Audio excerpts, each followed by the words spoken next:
Bienvenue dans la session 4 de la Convention de l'Université en transition. Une session intitulée Nouvelle boussole, une session au cours de laquelle nous allons nous interroger sur ce qui compte vraiment, compter ce qui compte, peut-être aussi raconter ou se demander comment reconnaître la valeur et prendre soin de ce qui ne se compte pas, mais qui néanmoins a de l'importance. Une session qui résonne peut-être particulièrement d'ailleurs avec l'actualité. La COP29 s'ouvre. Les élections outre-Atlantique nous rappellent aussi l'urgence de nous poser ces questions et d'être rassemblés et de nous interroger ensemble sur quelle boussole pour garder le cap. Bienvenue à vous donc et bienvenue en particulier à une personne qui nous rejoint lors de cette session, une personne qui avait à cœur de contribuer et de vivre l'expérience à nos côtés. Il s'agit de Jean-Philippe Berton. Où est Jean-Philippe? Bienvenue Jean-Philippe, qui est donc délégué régional EDF et qui va apporter son regard aussi lors de ces ateliers. Donc Jean-Philippe qui rejoint les hippocampes.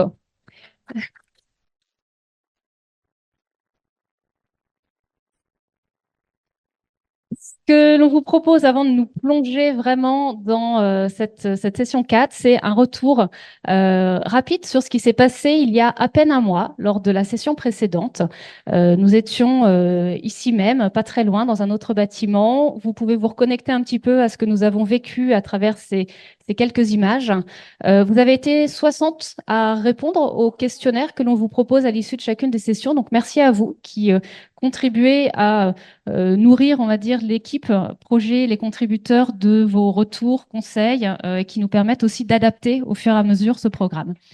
Ce qu'il en ressort dans ce que vous partagez, ce que vous retenez, ce que vous avez particulièrement aimé lors de cette session, c'est d'abord retrouver le collectif de la Convention. Ça faisait 3 mois qu'on s'était quitté précédemment avec les congés entre-temps, et vous citez des mots comme le fait de retrouver ce cadre de confiance, la confiance des équipages, la bienveillance, la dynamique qui donne envie d'avancer.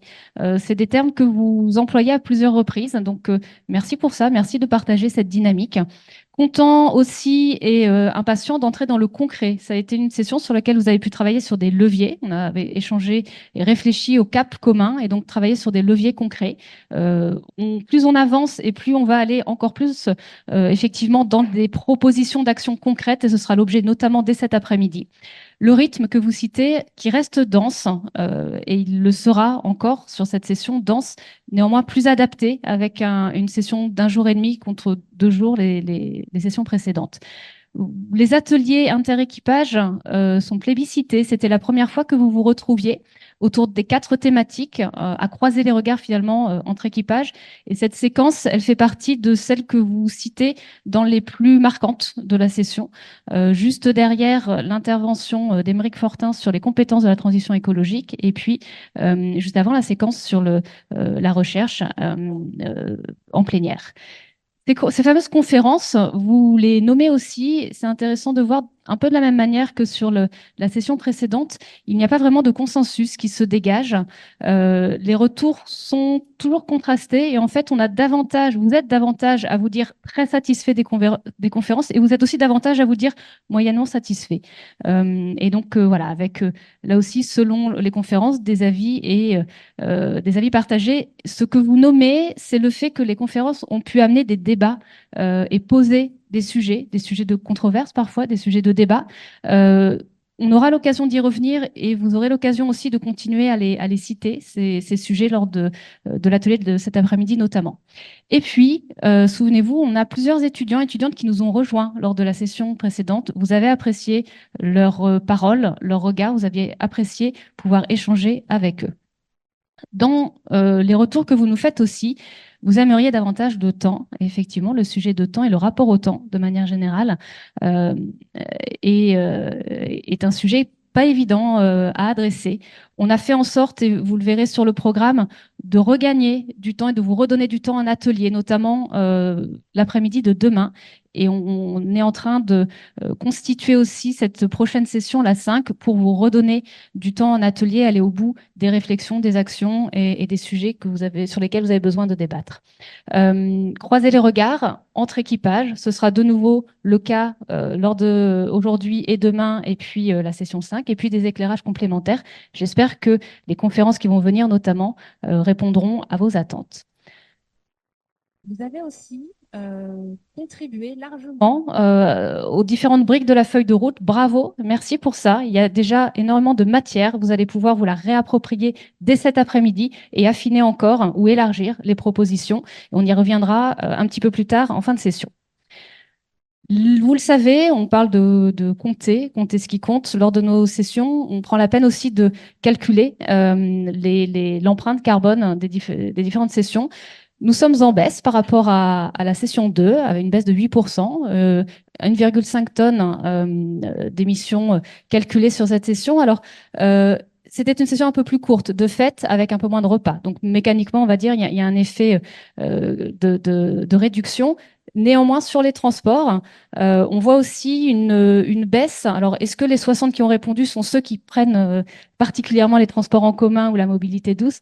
Je ne sais pas, peut-être qu'il y a un biais. En tout cas, on voit qu'il y a ici une baisse importante sur les transports. Donc, merci pour ça. Continuez. Vous avez le lien de covoiturage qui est toujours à votre disposition.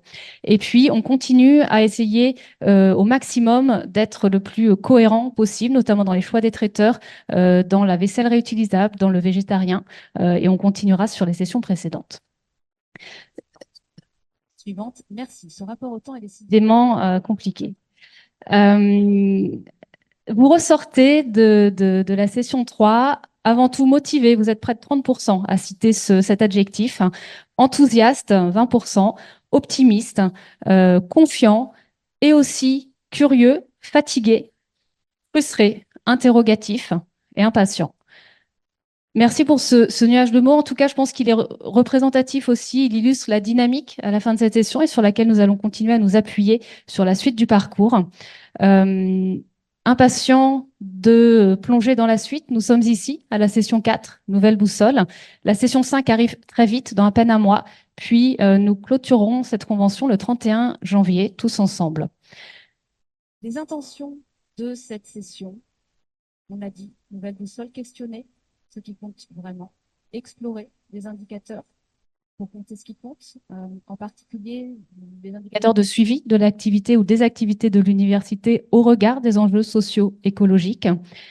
C'est aussi un moment où vous allez commencer à converger entre équipages sur le cap et les leviers et définir les actions et les mesures d'impact de ces actions au service du cap à 10 ans. Et puis, bien sûr, continuer à développer les liens, continuer à s'appuyer sur cette dynamique, continuer à s'appuyer sur le collectif et faire de ces moments ensemble autant de terrains d'expérimentation. Faire ensemble, faire autrement, c'est le fil rouge qu'on s'est donné depuis le début du parcours. Alors, nous allons commencer par une introduction de Ludovic, que j'ai vu qui était là. Nous allons poursuivre par une conférence Comptez ce qui compte, quels indicateurs de prospérité, par Timothée Paric, qui n'a pas pu venir aujourd'hui, mais qui aurait bien aimé et qui sera donc en visio. Nathalie Blanc ensuite nous racontera ce qui ne se compte pas.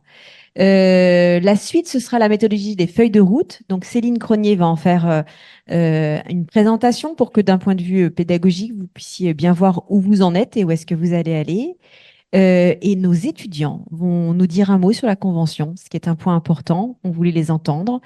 Les ateliers vont débuter à 16h30. Avant, vous avez une petite pause qui va d'ailleurs vous permettre de vous rendre dans différents lieux, puisque vous avez vu qu'on est assez répartis sur le campus.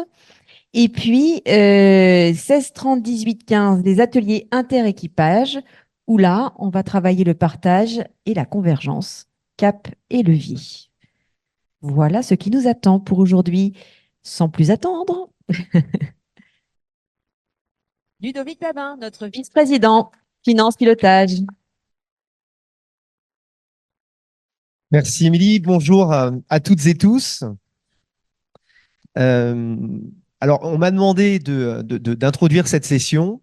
Alors, j'ai négocié, c'est-à-dire que ça se substitue à la prestation que je devais faire à la fin, où je m'étais engagé à chanter. Donc, j'ai dit, je veux bien introduire cette session, mais on est bien d'accord qu'il ne faut pas non plus qu'on me voit trop, déjà qu'on m'entend pas mal en ce moment. Donc, voilà, donc ça, c'est fait. Donc, je viens ce matin, enfin, je viens cet après-midi. Je serai bien entendu là le 31 janvier, mais voilà, vous n'aurez pas la chance d'entendre ma douce voix. J'en suis désolé, mais c'est comme ça. Voilà. Plus sérieusement, quand on m'a demandé d'intervenir pour introduire cette session sur compter ce qui compte, alors déjà j'ai trouvé que effectivement c'était important de demander à la personne, ou une des personnes tout du moins qui s'occupe des finances de l'université d'intervenir. Et en plus, moi, ça va me permettre aussi un peu de libérer toute cette pression. Et donc je me suis dit, si on se pose la question de savoir ce qui compte, c'est qu'à un moment donné, il y a des choses qui ne comptent pas. Ça veut dire qu'il y a des choses, effectivement, qu'il faut ne pas compter. C'est-à-dire, si on compte ce qui compte, on ne va pas compter des choses qui ne comptent pas. Et donc, à partir de là, je me suis interrogé et je me suis demandé, finalement, ce qui était réellement important et ce qui, finalement, nécessitait d'être mis en cause. Et c'est vrai que du coup, ça m'a amené à retravailler un petit peu sur la convention depuis le démarrage, parce que au départ, il est vrai qu'il y a un certain enthousiasme qui m'habitait par rapport à cette convention, parce que je suis convaincu qu'il y a des choses à faire sur le volet socio-économique et et environnemental, bien entendu, et je suis convaincu qu'on peut faire des choses ensemble. Et puis c'est vrai que très rapidement, et je m'excuse auprès des Lucines, qui est mon équipage, très rapidement, j'ai vu effectivement aussi tout un tas d'obstacles, parce qu'à force d'échanger, à force d'évoquer tout un tas de possibles, je me suis vite rendu compte, et là voilà, la machine à compter a commencé à fonctionner, je me suis vite rendu compte que tout cela allait effectivement coûter, pour le coup, et tout cela allait peut-être faire naître des frustrations si toutefois nous n'allions pas au bout de la démarche. Et franchement, c'est quelque chose qui m'a beaucoup fait gamberger, j'en ai d'ailleurs beaucoup parlé avec les gens qui m'entourent, avec aussi mon équipage, plusieurs reprises. Et puis c'est vrai que ça a été accentué encore plus avec l'actualité assez récente, la conjoncture qui est la nôtre. Et je suis obligé, parce qu'on m'a aussi demandé quand même de le dire, mais c'est vrai que voilà, la situation financière, parce qu'on parle de compter ce qui compte. Alors pour une fois que je peux parler de chiffres, je vais parler un peu de chiffres, mais la situation financière, elle est particulièrement tendue. Elle est particulièrement tendue à l'échelle de la nation. Elle est particulièrement tendue par voie de conséquence à l'échelle de l'université. Et donc, c'est difficile de se projeter. Et c'est difficile de se projeter, mais malgré tout, et là, je vais effectivement reciter une collègue avec qui je mangeais ce midi et qui me disait, finalement, la sobriété, c'est un petit peu au moment où on est face à un mur qu'on va naturellement mettre en place des actions qui vont nous y conduire. Voilà, Claire, je te cherchais des yeux, voilà, du regard. Et c'est vrai que finalement, je pense qu'il va falloir tirer profit de cette situation un petit peu catastrophique sur le volet financier pour reconstruire ensemble tout un tas de possibles et finalement envisager, eh bien, pourquoi pas à ce moment présent, des actions qui seraient plus sobres à différents niveaux. Et donc ça, je pense que c'est quelque chose qui, en tout cas, m'anime et qui m'a fait un petit peu renouer. Vous savez, alors là, j'étais sur l'antithèse, je vais arriver un petit peu sur la synthèse, parce que en gros, il y a une autre collègue qui m'avait dit un jour, quand j'étais un petit peu déprimé, en me demandant ce que j'allais devenir, elle m'a dit, tu sais, Ludovic, il y a l'univers, il y a l'Union européenne, parce qu'on parlait des financements européens, il y a la France, il y a l'enseignement supérieur, et puis il y a l'université de Rennes.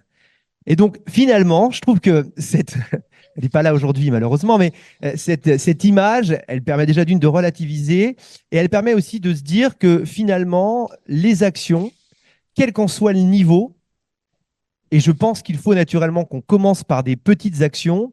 Et ben bref, toutes les actions qui pourront être menées à l'échelle de l'université, quelle qu'en soit l'envergure, à partir du moment où elles permettront une certaine sobriété, ce seront de bonnes actions. Et à partir du moment où elles nous permettent d'aller à l'encontre de ce que nous prévoit notamment le futur président des États-Unis aujourd'hui, eh ben ce sera effectivement quelque chose que l'on pourra porter à notre crédit et porter au crédit de l'établissement. Et ça m'a redonné de l'espoir, et j'en ai discuté aussi avec Ronan sur ce sujet, sur ce volet-là, c'est-à-dire que finalement, ça ne sert à rien peut-être de voir trop grand, et moi, c'était un peu mon problème, parce que du coup, j'avais le sentiment qu'il fallait tout révolutionner, et on ne pourra pas tout révolutionner, parce qu'effectivement, on dépend, nous aussi, de subsides extérieurs, on a des indicateurs qui nous sont imposés, mais si on arrive à notre échelle, et toute petite certes, à profiter de cette période de sobriété forcée, on pourra naturellement mener, je pense, ensemble de bonnes choses qui iront dans la direction, dans la bonne direction, ou tout du moins dans la direction que la Convention ou dans laquelle la Convention veut nous conduire.